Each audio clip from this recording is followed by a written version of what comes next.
Hello. I'm just going to get myself organized here. Okay.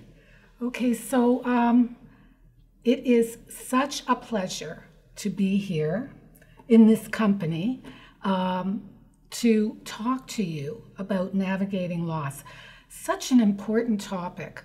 And it's not just about death, makes it extra special, because we have a tendency to think about loss and grief in terms of death-related circumstances, when in actual fact, we grieve so many other circumstances.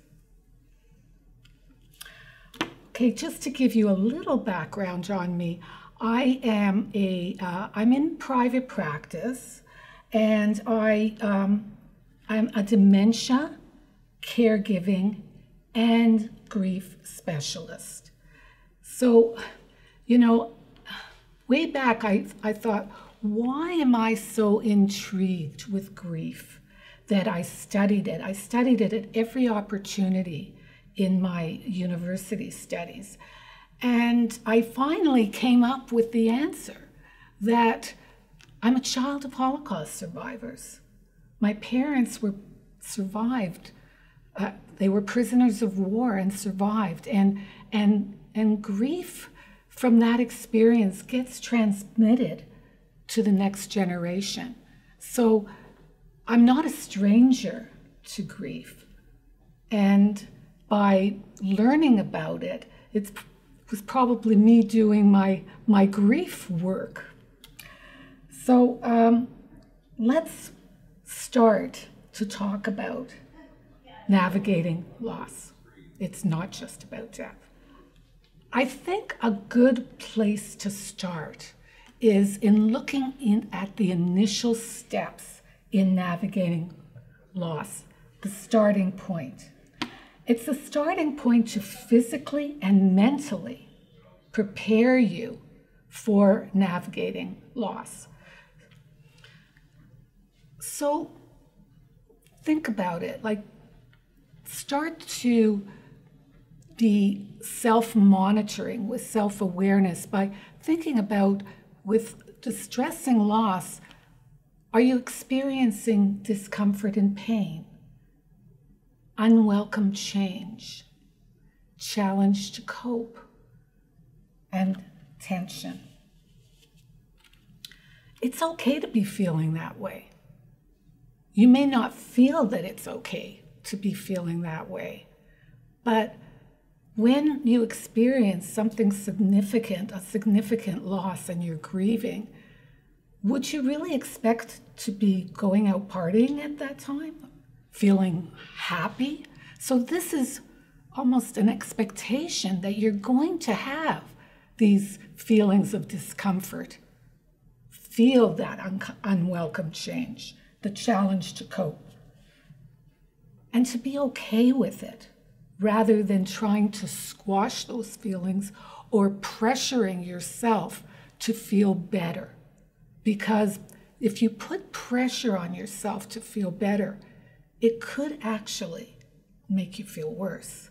So self-acceptance of how you're feeling is important.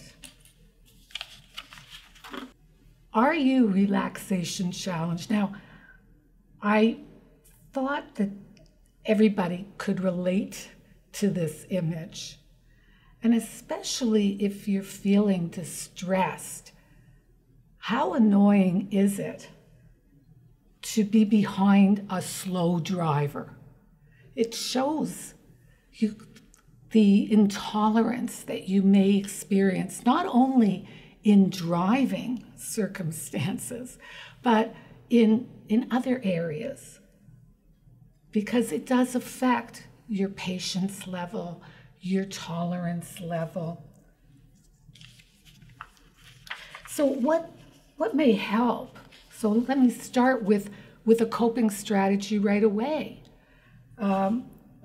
What may assist is exercise to relax your body. So let's try that right now in doing some progressive relaxation exercise. And let's start with our hands and our arms. So breathe in and tense up your hand and arms as much as you can, and then release and shake it out. Now, the shoulders is an area of the body that often feels the tension. You're carrying the weight of the world on your shoulders. So let's relieve that by doing some shoulder rolls. So just rolling the shoulders forward a few times and rolling the shoulders back a few times. Let's do that again. Shoulders need a lot of attention. Okay, so rolling the shoulders forward, up and around. May feel good. I hope it does. And then rolling the shoulders back. And now let's do some more shoulder work and tense up the shoulders right up to your ears. Breathing in and then breathing out and release and shake out the shoulders. Okay. An area where you might feel a lot of tension is on your face. So let's, especially along the jawline, so let's just breathe in and tense up your whole face as tense as you can. So breathing in and tense it up. Tense up the eyes, the cheeks, the jawline, the mouth, and then release. And then shake it out. Let's do that again. Breathing in, tensing up the face as much as you can, and then release it. And now, if you want, you can stand up or you can do it sitting down and just shake it out. Shake out your whole body. Just you can roll the shoulders, the face back and forth, and then if you're standing, sit down, and you may feel a little more relaxed. This is an exercise, if you're feeling tense, that you could do on a daily basis. The more frequently you do it, the better. And if your body is relaxed, that's a benefit. But it also is a benefit to your mind, to your mood, to have a relaxed body.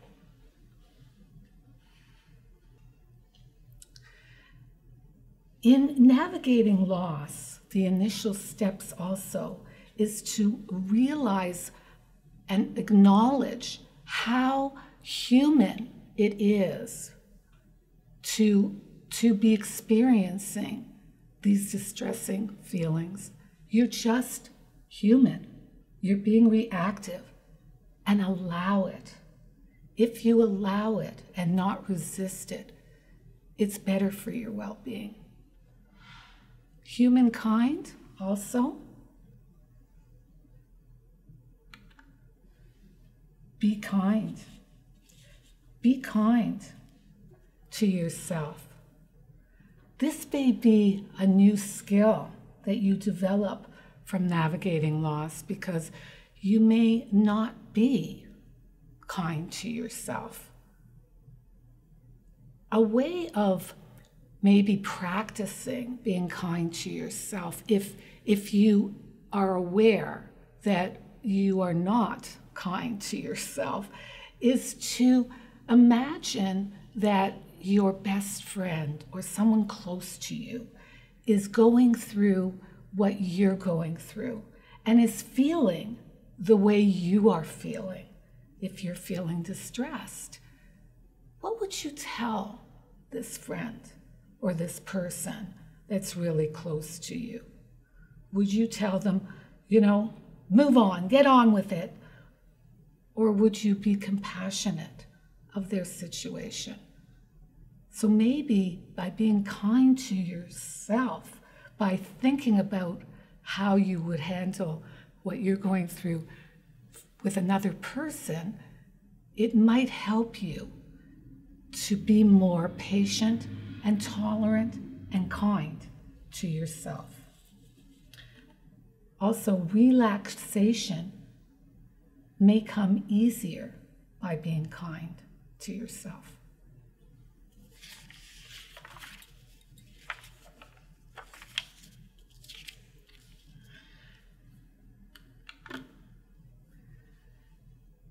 So we really have to look at what our intention is and be aware of our intentions in order to be able to navigate loss in a positive way.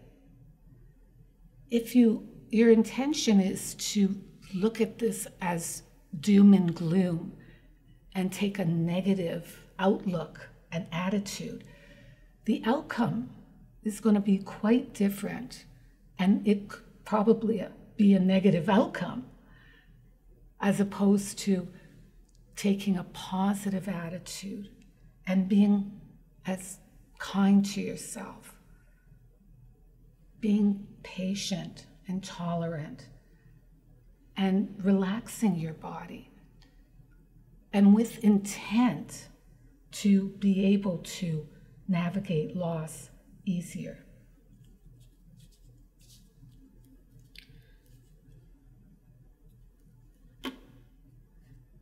So I hope that is helpful for you in looking at the initial steps of navigating loss.